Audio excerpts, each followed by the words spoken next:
Tuhan pulihkan keadaan Anda, Tuhan mulai berkati Anda dengan berkat-berkat yang luar biasa. Ya, banyak kok yang lupa waktu diberkati. Ya, dia hanya fokus pada berkat tapi melupakan sang pemberi berkat. Yang harus kita tahu bahwa fokus kita tuh pada sang pemberi berkat, yaitu Tuhan. Soal berkat tidak usah ajar Tuhan, saudara. Tapi begitu, banyak orang yang lupa Tuhan. Sakit baru ingat Tuhan.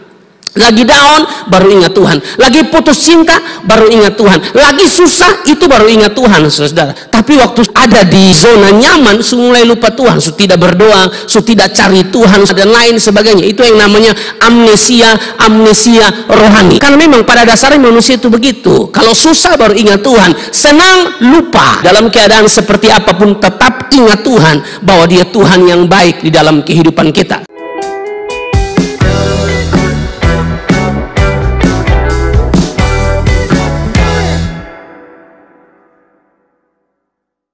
Tetap berdiri, kasih tepuk tangan yang meriah buat Tuhan. Teman-teman diberkati. Mari kita baca satu bagian firman Tuhan, Ulangan pasal yang ke-8. Ulangan pasal yang ke-8 ayat 17 sampai ayat yang ke-19. Ulangan pasal yang ke-8 ayat 17 dan ayat 19. Saya baca ayat 17, saudara baca ayat 18 dan ayat yang ke-19 kita baca bersama-sama. Ayat 17, maka janganlah kau katakan dalam hatimu, kekuasaanku dan kekuatan tanganku lah yang membuat aku memperoleh kekayaan ini. Ayat 18.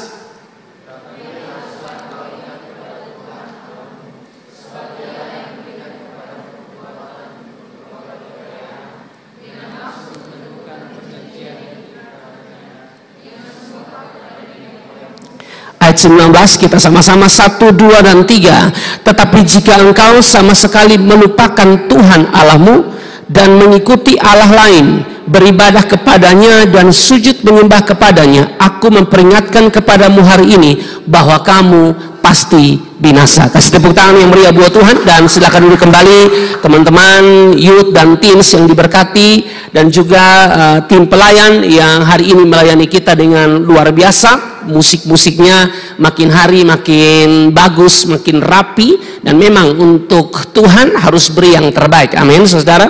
Kasihilah Tuhan Allahmu dengan segenap hatimu dan juga dengan segenap akal budi. Jadi memang dalam hal bermusik, dalam hal-hal yang lain, memang kita harus belajar sungguh-sungguh, pakai semua talenta, akal budi yang Tuhan berikan bagi kita, saudara, untuk kita maksimalkan untuk hormat dan kemuliaan nama Tuhan. Ya, terima kasih untuk teman-teman yang sudah bersaksi. Ya, saya WhatsApp di grup, saya minta 3 orang, ternyata ada 4 orang yang pakai tahu, hanya 3 orang yang wisuda, dan saya minta untuk berdiri di sini dan bersaksi. Ya, tidak kebetulan tema kita adalah amnesia rohani. Ya, itu tidak kebetulan. Saya percaya Tuhan taruh di hati untuk kita bisa membahas tema ini, saudara-saudara. Ya, makanya ketiga teman kita, mereka berdiri di sini dan bersaksi dengan cerita mereka yang berbeda-beda, tapi penyertaan Tuhan tetap sama bagi mereka. Kita masih ada di tema bulanan kita. Tema bulan ini, bulan September tahun 2024 adalah amnesia rohani tentunya. Ya,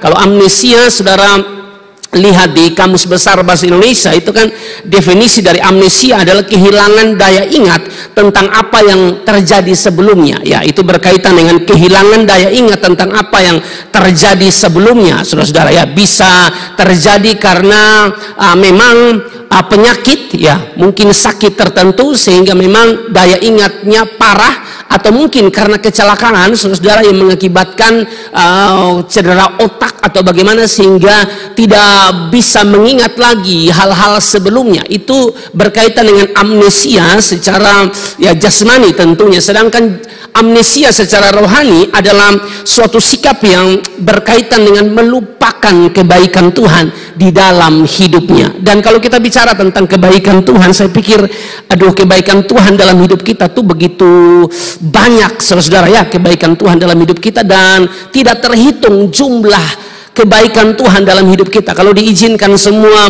bersaksi tentang kebaikan Tuhan, maka semua akan menceritakan kesaksiannya masing-masing. Semua akan menceritakan betapa Tuhan menolong, Tuhan menuntun, Tuhan mengembalakan dia dalam perjalanan hidupnya, sehingga betul-betul dia mengalami satu hal yang luar biasa, saudara-saudara. Ya, semua kita dengan cerita kita masing-masing, dan tentu saja saudara bahwa Tuhan itu begitu baik dalam kehidupan kita. Tidak mungkin saudara kita tidak pernah mengalami kebaikan Tuhan dalam hidup kita. Ya, banyak kebaikan Tuhan. Kita masih ada sampai dengan malam hari ini, itu bukti kebaikan Tuhan. Kita masih bernafas cuma-cuma tanpa bayar, itu pun kebaikan Tuhan, itu pun anugerah Tuhan. Amin, saudara. Saudara masih apalagi ya, diizinkan Tuhan untuk wisuda, ya toh, kebaikan Tuhan. Padahal Anda bilang kayaknya berat untuk wisuda, tapi itulah berjalan bersama dengan Tuhan. Tak berarti perjalanan kita mulus, ada proses, tapi Tuhan menyertai kita sampai selesai, sampai mata kita melihat, wow, Tuhan hebat, Tuhan dahsyat. Terlalu banyak kebaikan-kebaikan Tuhan dalam hidup kita, ya.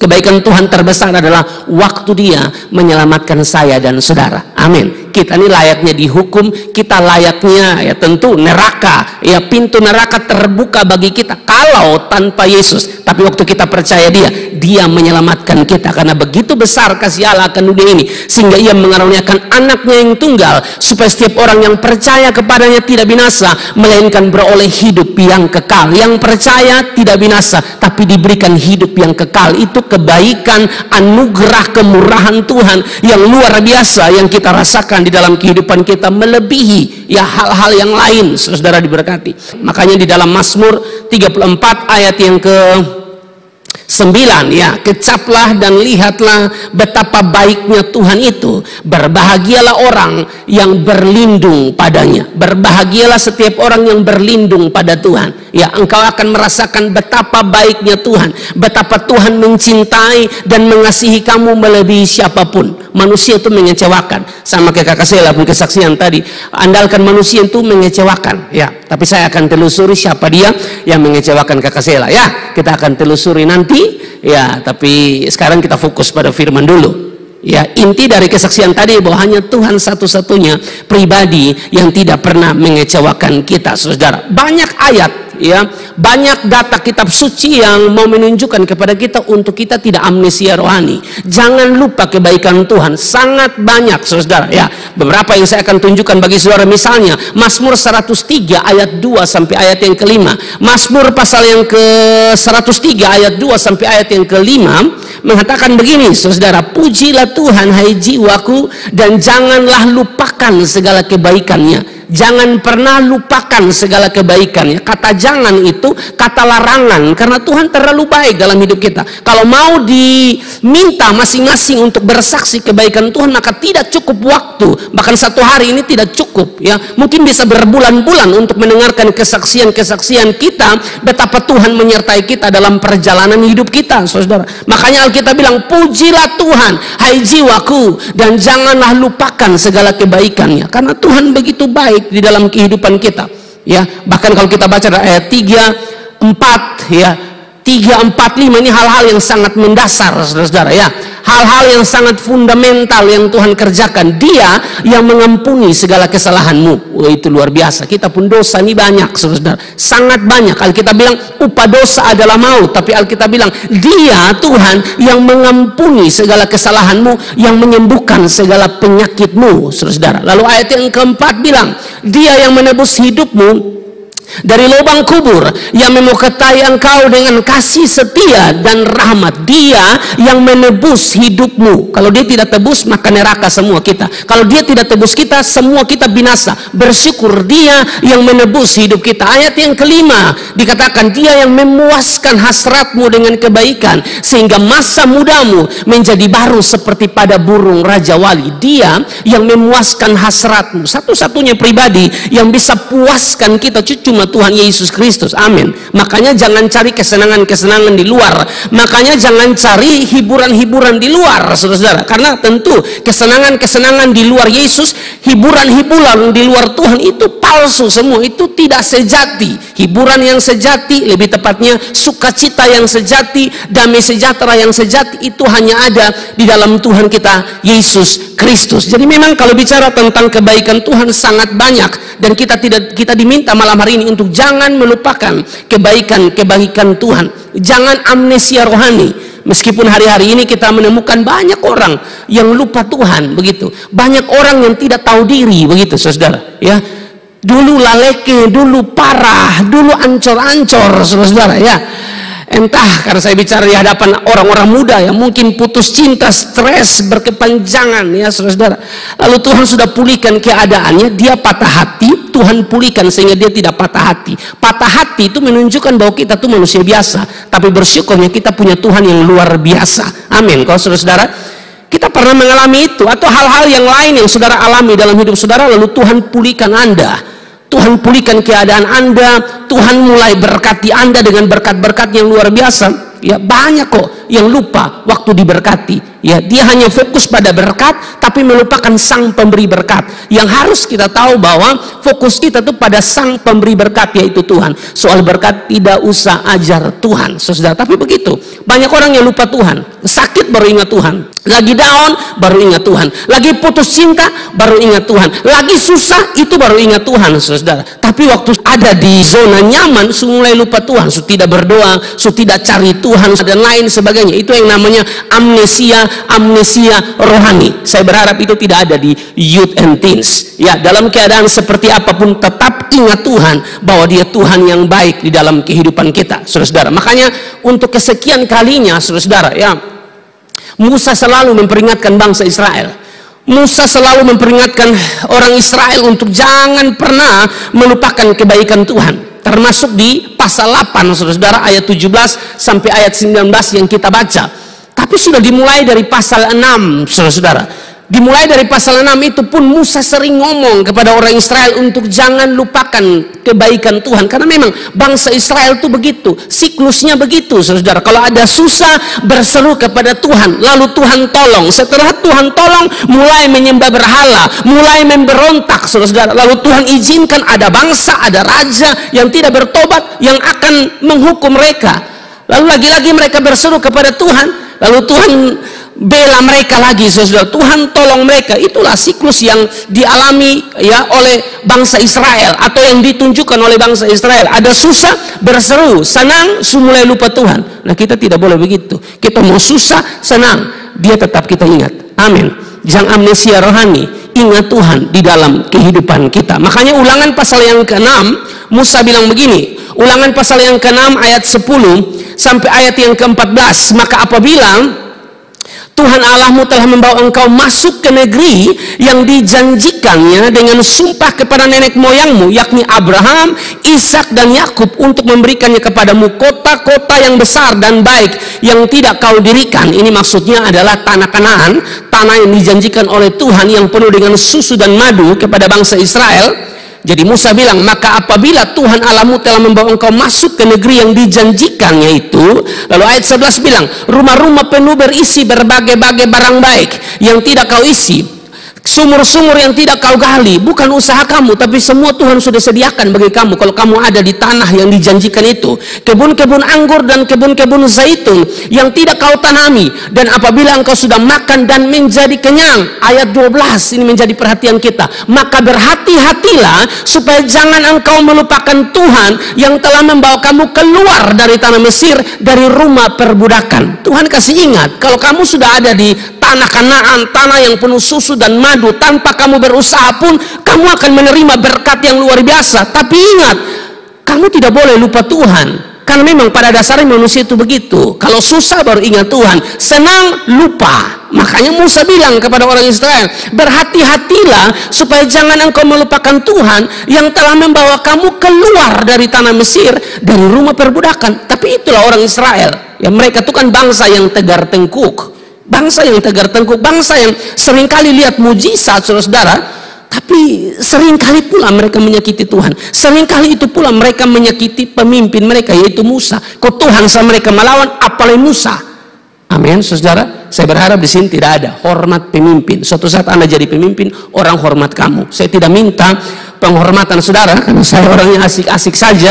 Tapi ya, Anda sebagai orang-orang yang dipimpin harus hormat. Nah, kan saya juga hormati saudara, kita saling menghormati satu dengan yang lain, itu bagus, saudara diberkati. Nah, ini penting, saudara, jangan lupakan kebaikan Tuhan, saudara, ya.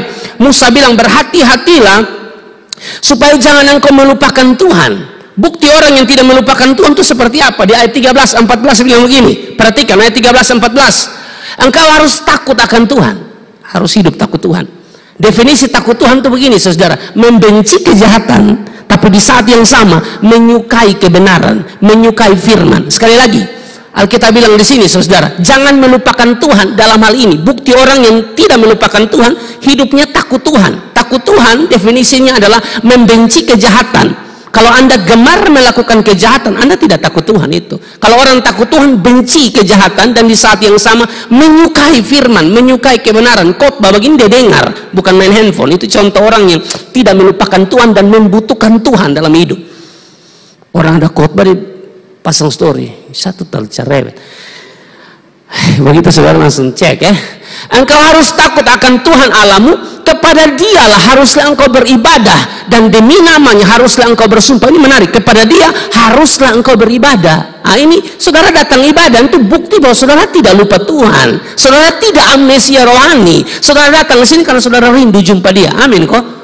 Itu Ibrani 10 ayat 25 kan juga bilang begitu. Janganlah kita menjauhkan diri dari pertemuan-pertemuan ibadah. Rugi kalau kita tidak ada dalam pertemuan ibadah. Kita kehilangan berkat. Berkat apa? Bukan berkat jasmani, tapi berkat rohani. Firman yang disampaikan ini berkat rohani loh saudara. Nah, ini menarik untuk kita pelajari bersama-sama di dalam kehidupan kita, bahwa bukti seseorang yang tidak lupa Tuhan, ya, hidup takut Tuhan. Dan yang berikut, saudara, suka ibadah. Kalau tidak suka ibadah itu saya aneh, saudara. Lalu yang berikut, janganlah kamu mengikuti Allah lain dari antara Allah bangsa-bangsa sekelilingmu. Kita tahu Tuhan kita adalah Tuhan yang cemburu. Allah kita adalah Allah yang cemburu. Kalau cinta Tuhan, cinta Tuhan. Sembah Tuhan, sembah Tuhan sungguh-sungguh. Ya, saudara-saudara, jangan sembah yang lain. Ya, kalau berhala-berhala tradisional waktu itu kan sembah batu kayu, tapi sekarang kan berhalanya ya handphone bisa jadi berhala, teman bisa jadi berhala, semua kafe juga bisa jadi berhala, semua. Pokoknya apa saja yang memisahkan hubunganmu dengan Tuhan itu berhala. Termasuk kamu pun pacar tuh, Jumat seharusnya kamu pelayanan ibadah, tapi dia larang dan saudara juga ikut, lebih takut dia berhala. Sebelum Tuhan ambil dia, sesuatu Tuhan jaga dia, Tuhan ambil ya. Sedikit dia sabar ibadah dulu, nanti kalau ketemu, kau terlalu apa sih? Ya toh, apa saja yang memisahkan kita dengan Tuhan itu berhala. Amin kok. Dan Allah kita tuh Allah yang cemburu, jangan bikin dia cemburu, jangan bikin dia murka dengan kita, saudara. Ya, jadi orang yang sungguh-sungguh dalam hidupnya tidak melupakan Tuhan tuh suka beribadah, hidup takut Tuhan, ya, dan tidak ada hal apapun yang memisahkan dia dengan Tuhan, tidak ada. Itu contoh orang yang tidak melupakan Tuhan. Nah, kalau kita lihat lagi di bagian yang kita baca di pasal 8, secara khusus di ayat 17 sampai ayat 19 yang tadi kita baca, saudara, Ulangan pasal 8 ayat 17 sampai ayat 19 itu merupakan peringatan keras. Peringatan keras sekali lagi, saudara, untuk bangsa Israel. Peringatan keras, nasihat keras yang disampaikan Musa kepada bangsa Israel untuk jangan lupa Tuhan. Untuk ingat baik-baik, kalau kamu sampai di tanah Kanaan, tanah yang penuh dengan susu dan madu, jangan kamu merasa diri hebat, tinggi hati, sombong, dan merasa ini semua karena saya. Jangan. Itu karena Tuhan. Makanya ayat 17 bilang, janganlah kau katakan dalam hatimu, kekuasaanku dan kekuatan tanganku lah yang membuat aku memperoleh kekayaan ini. Ayat 18 bilang begini, saudara-saudara, tetapi harus engkau ingat kepada Tuhan, jangan amnesia. Ingat kepada Tuhan Allahmu, sebab Dialah yang memberikan kepadamu kekuatan untuk memperoleh kekayaan. Adik-adik kalau berhasil hari-hari ini, jangan bilang betana, jangan bilang begitu. Terima kasih Tuhan, itu karena Tuhan. Kekuatan yang saudara dapatkan untuk bisa melakukan ini dan itu, pintarnya saudara, Tuhan juga yang kasih, ya toh? Sebab Dialah yang memberikan kepadamu kekuatan untuk memperoleh kekayaan dengan maksud meneguhkan perjanjian yang diikrarkannya dengan sumpah kepada nenek moyangmu. Maksudnya jangan pernah kamu merasa bahwa kesuksesan itu, pencapaian-pencapaian yang luar biasa itu karena kamu. Jangan, itu karena Tuhan. Tapi kalau sampai kamu melupakan Tuhan, amnesia rohani, ada akibat. Akibatnya di ayat 19. Di ayat 19 bilang begini, tetapi jika engkau sama sekali lupa Tuhan, bikin diri tidak kenal Tuhan betul-betul, padahal Tuhan yang angkat, pilih dari sampah, kotor, hina, Tuhan yang angkat. Sekarang Tuhan perbaiki, Tuhan restorasi, jadi pribadi yang luar biasa, tapi mulai sombong, mulai lupa Tuhan,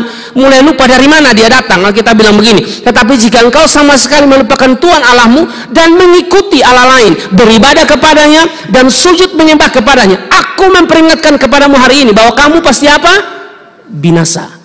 Jadi jangan pernah lupa Tuhan. Kalau amnesia rohani bahaya, ya, konsekuensinya adalah kebinasaan, saudara. Jangan.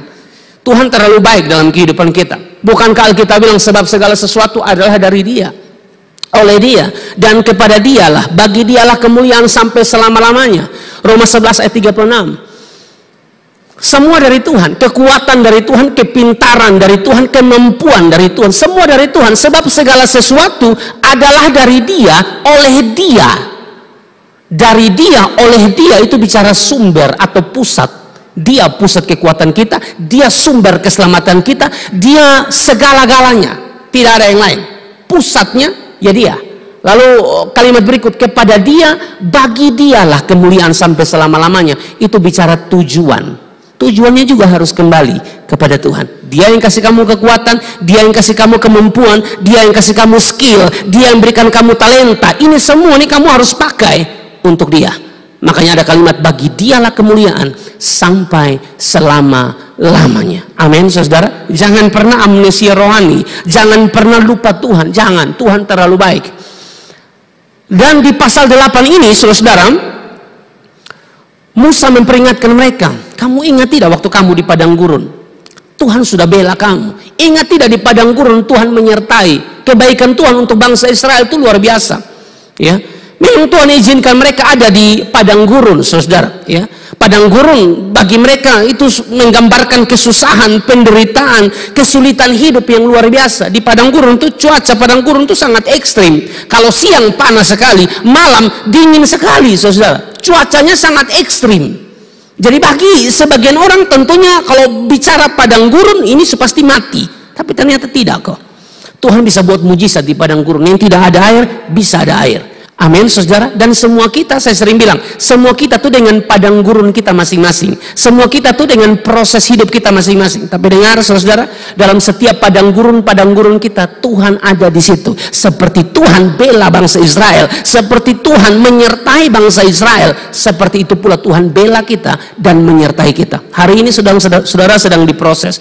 Hari ini saudara sedang ada dalam proses yang ya berat. Mau gapai masa depan, sepuluh susah. Ya, memang begitu. Tidak ada yang mudah, ada proses. Tapi ingat, tetap setia, tetap berdoa, tetap kuat. Tuhan selalu berjalan bersama dengan kamu. Hati-hati ditipu iblis, jangan salah bergaul. Percayalah saudara, berjalan bersama dengan Tuhan, Tuhan akan bawa kita lebih tinggi. Amin, saudara. Coba perhatikan kembali di dalam Ulangan pasal 8. Ulangan pasal 8 mulai ayat 1. Itu kan panjang sampai ayat 20 kalau tidak salah. Segenap perintah yang kau sampaikan kepadamu pada hari ini haruslah kamu lakukan dengan setia, supaya kamu hidup dan bertambah banyak dan kamu memasuki serta menduduki negeri yang dijanjikan Tuhan dengan sumpah kepada nenek moyangmu. Ayat 2. Ingatlah kepada seluruh perjalanan yang kau lakukan atas kehendak Tuhan di padang gurun selama 40 tahun ini. Tuhan yang izinkan mereka ada di padang gurun dengan maksud merendahkan hatimu dan mencobai, uji engkau untuk mengetahui apa yang ada dalam hatimu, yakni apakah engkau berpegang pada perintahnya atau tidak. Jadi Tuhan itu mengizinkan sesuatu terjadi, itu punya tujuan. Kalau manusia kadang-kadang buat sesuatu tuh bercanda dan tidak ada tujuan. Kalau Tuhan tuh selalu punya tujuan. Amsal 16 ayat 4 kan bilang begitu. Allah melakukan segala sesuatu, Tuhan membuat segala sesuatu. Ya, coba perhatikan. Ya, Tuhan membuat segala sesuatu untuk tujuannya masing-masing. Artinya ada tujuan. Apa yang Tuhan lakukan itu ada tujuan. Tuhan izinkan bangsa Israel ada di padang gurun 40 tahun sesuai Ulangan pasal 8 ayat 2 tadi, supaya mereka tuh belajar rendah hati, bergantung pada Tuhan. Saudara lihat, merendahkan hatimu. Ya, dan juga Tuhan uji untuk melihat sampai di mana iman percaya mereka, sampai di mana kasih mereka kepada Tuhan. Jangan-jangan kasih mereka tuh tidak benar. Karena kalau di saat segala sesuatu lagi enak, pacaran lagi mulus-mulus, ya toh, senada minta putus, dua-dua jalan enak, hubungan lagi baik-baik saja, di sekolah juga aman-aman, guru tidak marah, kampus si dosen tidak marah, di tempat kerja juga gaji kelihatannya akan naik. Nah, kalau enak-enak kita bisa bilang Tuhan baik, Tuhan luar biasa, karena kamu ada di zona nyaman, kamu sedang merasakan sesuatu yang enak, yang baik. Tapi bagaimana kalau Tuhan izinkan kamu ada di padang gurun? Kadang-kadang kalau Tuhan izinkan kamu ada di padang gurun, ada di proses-proses tertentu, supaya Tuhan mau lihat sampai di mana level imanmu, kasihmu benar atau tidak. Jangan-jangan kasihmu bohong, mengkosong tuh, pura-pura tuh. Kamu boleh heboh di panggung, tapi sedikit ada ujian, sedikit ada proses, kamu ngomel, kamu marah Tuhan, tidak berdoa, tidak baca firman. Kayaknya kamu pun kasih kepada saya ini tidak tulus, kira-kira begitu. Itu tujuan padang gurun. Tuhan uji, Tuhan tes sampai di mana cinta kita kepada Tuhan. Tidak ada manusia siapapun yang hidup mulus, tidak ada tanpa proses, itu tidak mungkin. Ada proses, tapi Tuhan mau lihat di proses tertentu yang engkau hadapi, engkau tetap cinta Tuhan atau meninggalkan Tuhan. Tetap cinta Tuhan itu pilihan terbaik, karena percayalah, Dia tidak tinggalkan kita. Saudara, waktu mereka ada di padang gurun ini, saudara, ya, Tuhan tidak tinggalkan mereka. Tuhan buktikan kasih-Nya yang luar biasa. Tuhan tunjukkan mujizat-mujizat yang luar biasa kepada mereka. Pakaian yang mereka pakai, kata firman Tuhan di ayat yang keempat kalau tidak salah, pakaian yang mereka pakai itu tidak rusak, saudara. Itu bukti penyertaan Tuhan. Pakaianmu tidaklah menjadi buruk di tubuhmu, dan kakimu tidaklah menjadi bengkak selama 40 tahun. Ini bukan 40 hari, 40 tahun, tapi baju tidak rusak, sepatu tidak rusak. Itu merek apa, saudara? Saya pikir merek yang paling bagus, yang paling mahal sekalipun, ya toh, lu mau Lacoste, kok apa, kok yang kaleng pun merek tuh, tetap rusak, saudara. Itu pasti rusak. Paling 1 tahun, 2 tahun rusak, saudara. Belum kok kalau keluar baru kok tusuk mobil, pokoknya pasti barang mahal sekalipun akan rusak. Ada limitnya. Tapi ini pakaian tidak jadi buruk 40 tahun. Kakimu juga tidak bengkak selama 40 tahun. Itu sepatu, kasut tidak rusak, saudara. Entah merek apa, tapi ini bukan persoalan merek, tapi ini penyertaan Tuhan yang luar biasa bagi orang Israel. Lalu di ayat yang kelima, Ulangan 29 ayat yang kelima, kita lompat. Ulangan 29 ayat 5 juga bilang begini, 40 tahun lamanya aku memimpin kamu berjalan melalui padang gurun ini. Pakaianmu tidak menjadi rusak di tubuhmu, dan kasutmu tidak menjadi rusak di kakimu. Entah itu sepatu apa, pokoknya ini sepatu tidak rusak begitu, karena penyertaan Tuhan yang luar biasa. Mereka mau makan, ada kok Tuhan sediakan bagi mereka di padang gurun. Tuhan penyertaan luar biasa. Dia izinkan mereka ada di padang gurun, tapi Dia pula yang bertanggung jawab. Amin, kok saudara. Kita mesti ingat itu. Di mana Tuhan tempatkan kita, di situ Dia bertanggung jawab sepenuh atas kita. Jadi jangan takut, kita tidak jalan sendiri, teman-teman yang diberkati oleh Tuhan. Nah itu yang bisa kita lihat di sini, saudara. Tuhan luar biasa. Bahkan, saudara, ya, di dalam Keluaran 13 ayat 21-22, Tuhan berjalan di depan mereka, ya. Keluaran 13 ayat 21-22, Tuhan berjalan di depan mereka pada siang hari. Tuhan berjalan di depan mereka pada siang hari dalam tiang awan untuk menuntun mereka di jalan, dan pada waktu malam dalam tiang api untuk menerangi mereka, sehingga mereka dapat berjalan siang dan malam. Dan masih banyak hal lain lagi yang Tuhan lakukan. Yang tidak ada air di padang gurun, ada air di padang gurun. Siapa mau lawan Tuhan? Dia bisa buat apa saja bagi setiap kita kalau Dia mau. Tidak ada yang mustahil bagi Dia. Kalau bagi kita yang mustahil, karena pikiran kita sempit. Tapi Tuhan tak terbatas, saudara. Amin. Dia mampu melakukan mujizat yang luar biasa. Dan saya percaya kok mujizat masih ada. Sehingga di dalam Ulangan 8 ayat 17 sampai ayat 19 itu merupakan peringatan keras. Kalau saudara baca sampai ayat 20, ya, di situ Musa kasih ingat mereka. Kalau kalian sudah ada di tanah yang penuh susu dan madu, ya, tanah yang betul-betul sangat-sangat memberkati nantinya, ya, kamu tidak berkekurangan seperti kamu ada di tempat yang lain. Di tempat yang Tuhan berikan kepada kamu yang penuh susu dan madu ini, kamu akan mengalami berkat-berkat Tuhan yang luar biasa. Tapi Musa tahu karakter bangsa Israel itu cepat lupa kebaikan Tuhan. Itu karakter orang Israel, ya. Mereka kalau susah teriak Tuhan tolong, tapi setelah Tuhan tolong nakal lagi, saudara. Makanya Musa bilang jangan lupa ini semua karena Tuhan, dan jangan bikin diri sombong, ya. Kalau Tuhan sudah bantu kamu, ya, kamu ada di tanah Kanaan, kamu sekarang mengalami susu dan madu yang berlimpah, itu bukan karena kekuasaan kamu. Kembali Ulangan 8 ayat 17, bukan karena kehebatan kamu, tapi karena Tuhan. Jangan amnesia rohani. Kalau amnesia rohani, saudara, kalau Anda lupa kebaikan-kebaikan Tuhan, maka Anda pasti binasa. Seturut Ulangan pasal 8 tuh, ayat berapa tuh? 19 tadi tuh. Ya, jadi ini hal yang penting untuk kita perhatikan bersama-sama di dalam kehidupan kita, saudara. Nah, ini yang terakhir, karena sudah mau jam 9, ini terakhir, saudara. Indikator apa, saudara, yang perlu kita perhatikan, ya, yang seringkali membuat seseorang tuh melupakan kebaikan Tuhan atau mengalami amnesia rohani. Sekali lagi, ya, indikator apa yang seringkali membuat seseorang tuh melupakan kebaikan Tuhan atau mengalami amnesia rohani? Hal apa yang membuat seseorang bisa amnesia rohani? Hal apa yang membuat seseorang bisa lupa kebaikan Tuhan? Yang pertama, saudara, karena ini tidak sungguh-sungguh mengasihi Tuhan. Orang yang tidak sungguh-sungguh mengasihi Tuhan, saudara, ya seperti ini. Yang dia mau tuh hal-hal yang enak-enak, sah. Makanya kalau sudah apa yang enak, sang pemberinya dia lupa. Dia tidak kasih Tuhan sungguh-sungguh. Makanya dalam Ulangan 6 ayat 5 dan juga dikutip dalam Matius 22 ayat 37 kan bilang, kasihilah Tuhan Allahmu dengan segenap hatimu dan dengan segenap jiwamu dan dengan segenap kekuatanmu. Nah, dalam bagian ini, saudara, kasihilah Tuhan Allahmu. Saya suka tuh ada kata ini, segenap hatimu. Segenap itu sama dengan sepenuh. Tidak setengah-setengah, itu yang namanya segenap hati. Banyak orang, saudara, cepat melupakan kebaikan Tuhan karena dia tidak sungguh-sungguh mengasihi Tuhan. Mengasihi Tuhannya hanya di mulut, saudara. Dia mengasihi Tuhan itu setengah hati. Dan Tuhan itu kan tahu sampai kedalaman hati, bukan tidak tahu. Kalau saya tidak tahu, Tuhan tahu. Tuhan kan milik seseorang ku sampai kedalaman hati. Kamu ini bohong, kamu datang ibadah itu cari berkat, kamu melayani itu cari berkat. Kamu cari ini, cari ini, cari ini. Kalau untuk berkat saya sudah bilang, tidak usah ajar Tuhan. Datang di sini melayani, fokus Tuhan dimuliakan, Tuhan ditinggikan. Tidak ada embel-embel yang lain. Soal yang lain itu gampang. Cari dahulu kerajaan Allah dan kebenarannya, semua ditambahkan kepadamu. Amin. Tapi banyak orang itu tidak mengasihi Tuhan dengan segenap hati. Tuhan itu tuntut loh. Dalam hal mengasihi itu Tuhan tuntut. Mengasihi dengan segenap, dengan sepenuh, tidak setengah.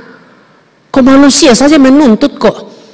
Meskipun kasih manusia kepada manusia yang lain itu tidak sempurna. Kita pun kasih manusia itu tidak sempurna. Tapi kita seringkali tuntut. Siapa sih itu yang pacaran nanti cinta beta setengah hati ya? Yang setengah hatinya kasih perempuan lain. Ada? Tidak ada. Manusia saja menuntut cinta beta, kasih beta dengan tulus, sempurna. Meskipun kasih kita tidak sempurna, tapi tuntutan manusia kepada manusia lain, kasihi saya dengan baik. Tidak setengah-setengah, sepenuh hati. Ini yang dengar, yang sudah menikah dong. Tidak ada istri yang mau dia pun suami kasih dia itu setengah hati. Tidak ada. Tidak ada suami yang mau dia pun istri kasih dia setengah hati. Lalu setengah hati lainnya kepada suami orang. Itu tidak ada. Tidak ada yang mau. Anak-anak mana juga yang mau orang tua kasih dia setengah hati. Tidak ada. Dia mau sepenuh hati. Itu manusia loh. Kita tuntut sepenuh hati. Total, lu cinta beta, sayang beta sungguh-sungguh. Tidak boleh setengah-setengah hati. Tidak boleh ada yang lain. Itu tuntutan kita. Nah, apalagi Tuhan. Tuhan tuntut, kasih Tuhan Allahmu dengan segenap. Dia pencipta, dia segala-galanya.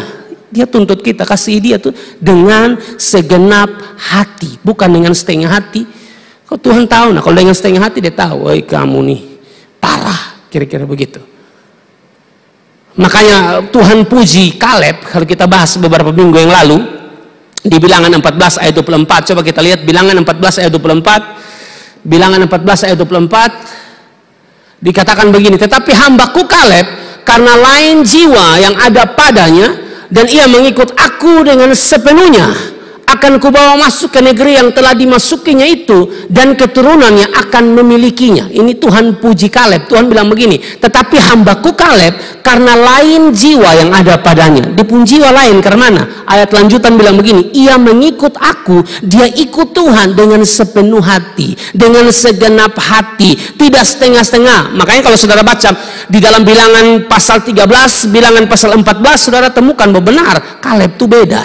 Di saat yang lain 10 pengintai pesimis, takut, khawatir, tidak mungkin bisa masuk tanah Kanaan, dia bilang kita bisa masuk. Kaleb bilang kita bisa masuk. Itu yang Tuhan bilang dia tuh lain jiwanya, dia ikut saya sepenuh hati. Oh, itu keren saudara, itu keren.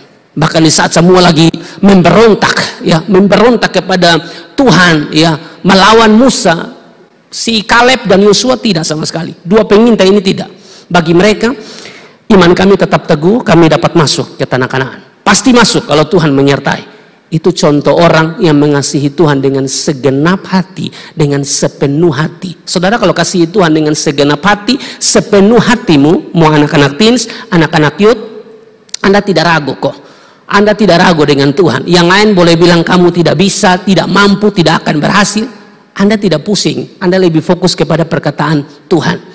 Perkataan orang itu seringkali tidak membangun, meskipun tidak semua, tapi seringkali tidak membangun perkataan mereka. Tapi perkataan Tuhan itu selalu memberi masa depan bagi saya dan saudara. Amin, kok saudara-saudara? Ya, hidup kita tidak ditentukan apa kata orang, tapi apa kata Tuhan. Dia pasti tolong kita. Jadi jangan takut kalau berjalan bersama dengan Tuhan. Jadi indikator yang pertama yang Anda perlu hindari adalah, dan sekaligus mengevaluasi diri kita, hati-hati dengan kasih yang tidak sepenuh hati. Mengasihi Tuhan tidak sepenuh hati. Mengasihi Tuhan itu setengah hati. Ibadah rajin, pelayanan rajin, tapi mabok jalan. Itu contoh. Nah itu.